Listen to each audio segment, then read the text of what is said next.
This episode has been brought to you in part by Canderel and Kingset Capital. Coming soon, affordable luxury condominium living at 908 St. Clair West. Nestled into a vibrant, one-of-a-kind neighborhood, 908 St. Clair West is a modern treasure, offering a sophisticated lifestyle inspired by St. Clair Village and prestigious Forest Hill. Register today at 908stclairwest.com.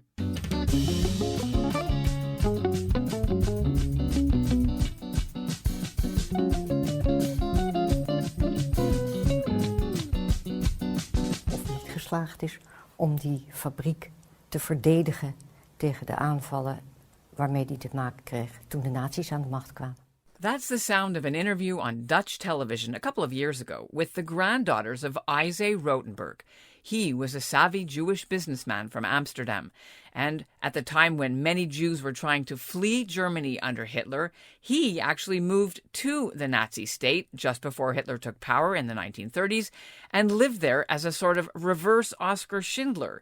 He bought Europe's most modern cigar factory, he employed 670 non-Jewish workers, and despite increasing anti-Jewish restrictions and jealous business rivals, Isay Rottenberg did everything he could to keep his cigar factory going until the Nazis finally forced him to sell, took it over, and threw him in prison. Rotenberg survived the war, and he moved back to Amsterdam. Only after he died, his granddaughters, who are Dutch journalists, discovered the story he'd never told them, and they wrote a book about him. The book's now been released in English here in Canada, thanks to a branch of the Rotenberg family that had moved to Toronto long before the war. I think anyone can look in their family, and it's like we're separated at birth. And when we started seeing who are these Dutch people, what? They're business people, they're lawyers, they're journalists, they're writers. Who are we? We're the exact same. I'm Ellen Besner, and this is what Jewish Canada sounds like for Wednesday, February the 2nd, 2022. Welcome to the CJN Daily, sponsored by Metropium.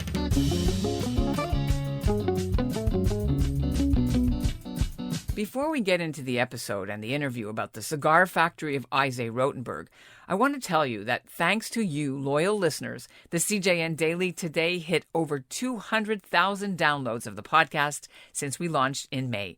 And I am humbled and grateful on behalf of myself and my team, and we've got a lot more where that came from. And keep listening today right to the end of the episode for a special promotion just for CJN Daily listeners. Robert Rotenberg is a Toronto lawyer and also the author of a best-selling crime novel series. His cousin Michael Levine is also a lawyer and a book agent to some of the biggest names in Canadian literature. Coming up, they'll be here to tell you why they collaborated to bring this story of their relative and his cigar factory in Dublin, Germany, to an English-speaking audience, even though they'd only vaguely heard about him and the part of the family that remained in Europe and lost 23 people in the Holocaust. But first, here's what's making news elsewhere in Canada right now. I'm Adam Cohen in Montreal, and this is what Jewish Canada sounds like. There's been a development in the story of those United Church of Canada proposals to take a harder line on Israel and strengthen support for the boycott, divestment, and sanctions movement. If you heard the story we did on the podcast recently, Canadian rabbis came out in force to criticize the church's policy paper that will be presented later this month to their General Assembly. We tried to get a comment at the time, but the church declined. Now, church leaders have issued a statement on their website. It says they know the proposals will be well received by some and will cause discomfort for others. But, quote, Christ doesn't want them to be polite or walk some middle line, but rather to stand in costly solidarity with those who seem most at risk of losing the fullness of life that God intends for all people, unquote. And joining me now from Toronto are Robert Rotenberg and Michael Levine. Let's move into the story. The two cousins, descendants of the hero, dig into the past, not knowing anything, and their journey of discovery is also a journey of coming to terms with what happened to Jews in Nazi Europe. And it takes you right there. When you read this book, both of you, what feelings did it evoke in you? Well, I can say I'm the agent type, not the creator type.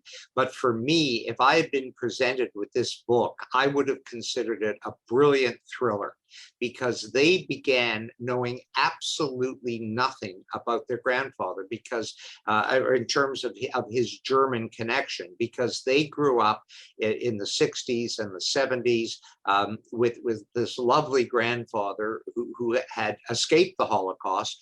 And the amazing part of the story is that they uncovered what nobody had ever known.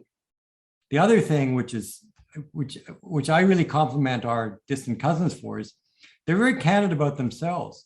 One of them really loved her grandfather. The other one wasn't so close with him because inevitably in a Jewish family, he was a bit of overpowering, and the two brothers had a falling out with their father. See the classic story. And they're going through their own journey, which really adds another dimension to the book.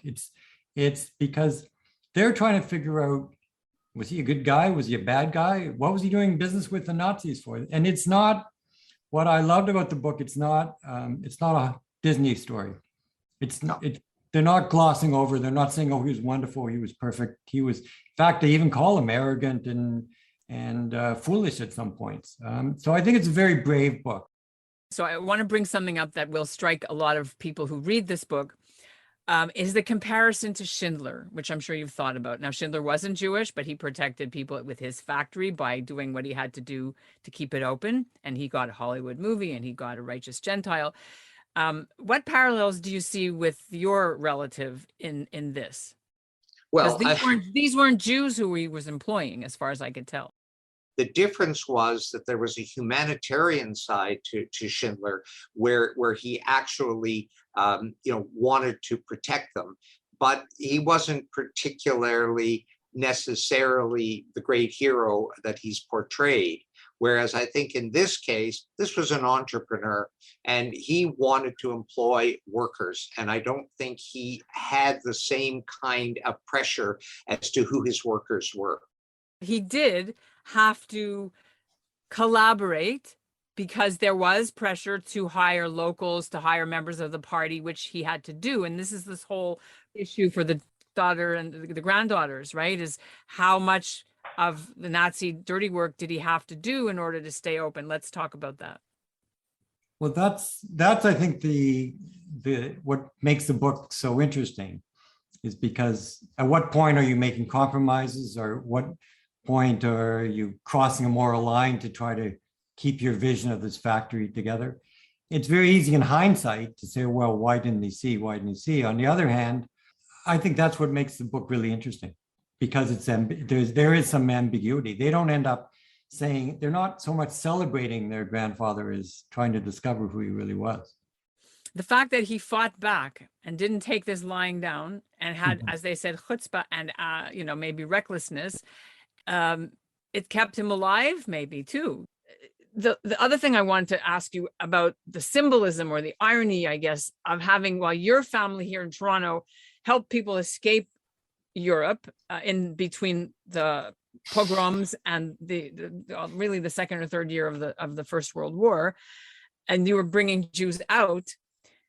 So many of the people in that side of the family didn't make it. I just find that haunting. It's very haunting to me because I had no idea when I met them that we had any connection to the Holocaust whatsoever. And as this all began to unfold, I suddenly realized how close my connection was to Europe in a way that literally I had never thought about. The Holocaust is something I'm extraordinarily aware of, not to get too personal, but in the books I write, the main detective's father is a Holocaust survivor. And people always say to me, well, you can write about it because it wasn't your experience. It's that thing about being one step away. And as I said, like, I can see myself, sorry, it's emotional. I can see myself reading this book.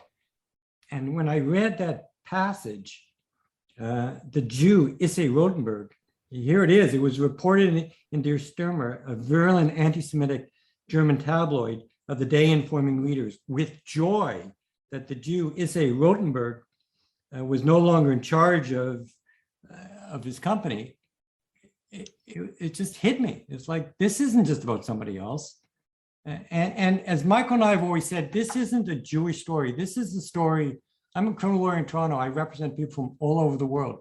This is the story of people who've fled. Toronto's the story of refugees, the city of refugees. This is the story of the Serbian family who came here, the Syrian family who came here, the Indian family who came here, the people who came here from everywhere, and their connection back. Well, I had the privilege of representing General Romeo Dallaire, who lived through the Rwandan massacre. So, I did the film Shake Hands with the Devil, both the documentary and the feature. And boy, the metaphors are so similar. Right now, I'm working with Tanya Talaga on the history of the residential schools. And to me, the parallels are profound. I don't think there was a greater massacre than the massacre of the Jews, but man's inhumanity to man within so many countries in Europe, in Asia, in Africa is profound. And it's just because somebody decided to leave, and that's how you guys got here. Same with our family. They left the pogroms, but a lot of people didn't and stayed in Europe. And by the grace of God, people say that could have been you guys, right? Yeah, absolutely. And that's what Jewish Canada sounds like for this episode of the CJN Daily, sponsored by Metropia. Integrity, community, quality, and customer care. Today's listener shout-out goes to Ezra Miller in Ottawa. Ezra wrote to ask if we could cover more stories about the Reform Jewish movement and the synagogues he belongs to in Montreal and Ottawa. Well, Ezra, I appreciate your pitches. I'll keep my eye open, and we'll end the episode with a special promotion. For the month of February, listeners to the podcast can use the promo code CJN Daily to buy a subscription to the CJN Circle. The normal price is $100. The promo code gets you a third off the price. So for $64, which is $1.25 a week, you support the CJN and you support this podcast. Plus, you'll get exclusive invitations to events, you'll get a guaranteed spot on the new magazine mailing list, and you'll get special insider email newsletters. So go to the cjn.ca/circle and use the coupon code CJN Daily when you pay. The link is in our show notes. And once again, thank you for your support.